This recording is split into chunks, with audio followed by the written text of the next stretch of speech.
यो चाहिँ मान्छे मारेर यो मार्नेको घर चाहिँ यसरी चाहिँ जलाइएको छ। एकदम यहाँनिर जाम भइसकेको छ, आगजनी युज भइसकेको छ। सम्पूर्ण मान्छेहरू चाहिँ एकदम जाममा बसिरहेको छन्। सबैलाई चाहिँ एकदम आक्रोशमा भएर वहाँनिर चाहिँ सबैजनाले तोडफोड मचाइरहेछन्। यो घर चाहिँ मान्छे मार्ने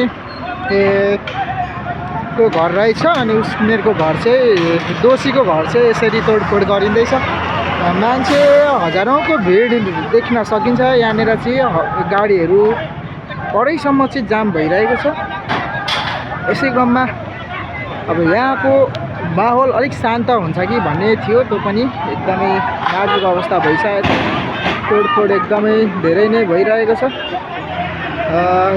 अझ यहाँनिर चाहिँ जेसिबी ल्याएर यो घरै भत्काउने भन्ने सबको चाहना, त्यसैले अब यहाँ गर्दैछन्। नारा पनि त्यही अनुसार चलिरहेको छ।